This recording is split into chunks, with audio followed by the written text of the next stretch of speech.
SLBC టన్నెల్లో rescue operation కొనసాగుతోంది. GPR ఇచ్చిన 6 markings లో సిబ్బంది తవ్వకాలు చేస్తున్నారు. నిన్న రాత్రి జీపీఆర్ తో మరోసారి సర్వే చేశారు. ఒక చోట కేవలం ఐరన్ రాడ్స్ ఉన్నట్టు గుర్తించారు.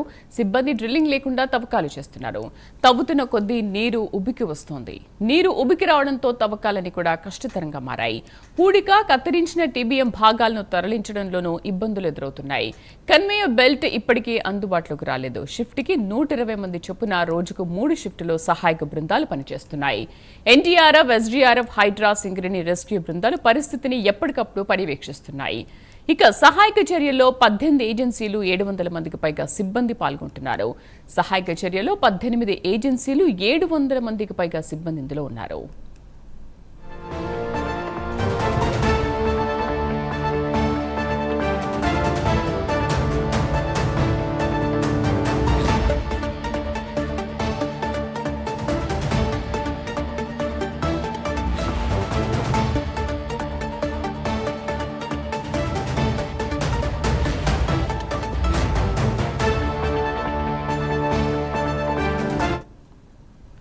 ఎస్ఎల్బీసీ టన్నెల్లో రెస్క్యూ ఆపరేషన్ కొనసాగుతోంది. జీపీఆర్ ఇచ్చిన 6 మార్కింగ్స్ లో సిబ్బంది తవ్వకాలు చేస్తున్నారు. నిన్న రాత్రి జీపీఆర్ తో మరోసారి సర్వే చేశారు.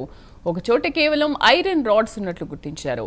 సిబ్బంది డ్రిల్లింగ్ లేకుండా తవ్వకాలు చేస్తున్నారు. తవ్వుతున్న కొద్దీ నీరు ఉబికి వస్తోంది. నీరు ఉబికి రావడంతో తవ్వకాలు కష్టతరంగా మారాయి.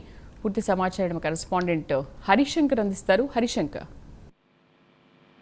నాగర్ కర్నూలు జిల్లా దోమలపెద్ద వద్ద ఎస్ఎల్బీసీ వద్ద జరిగిన ప్రమాద ఘటనకు సంబంధించినటువంటి కీలక అప్డేట్స్ అయితే అందుతున్నాయి. ముఖ్యమంత్రి రేవంత్ రెడ్డి మరికొద్ది గంటల్లో ఎస్ఎల్బీసీ కేంద్రాన్ని సందర్శించినట్లు కూడా ఇప్పటికే ప్రకటన విడుదల చేయడం జరిగింది. ఈ నేపథ్యంలో అక్కడ జీపీఆర్ రాడర్ ద్వారా గుర్తించినటువంటి 4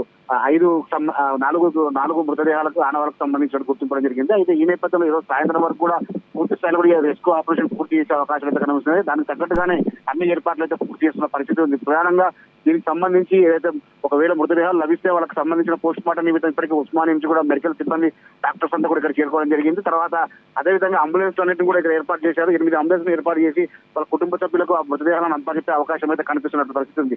గత వారం 9 రోజులుగా ఈ యొక్క రెస్క్యూ ఆపరేషన్ నిరంతరాయంగా శ్రమిస్తున్న నేపథ్యంలోనే దాదాపు ఒక షిఫ్ట్ కు 120 మంది కార్మికులు రెస్క్యూ ఆపరేషన్ లో పాల్గొంటున్నారు. 120 మంది 3 షిఫ్ట్ల వైజ్ గా ఉదయం, మధ్యాహ్నం, రాత్రి 3 షిఫ్ట్ల వైజ్ గా ఈ యొక్క రెస్క్యూ ఆపరేషన్ కొనసాగుతున్న పరిస్థితి.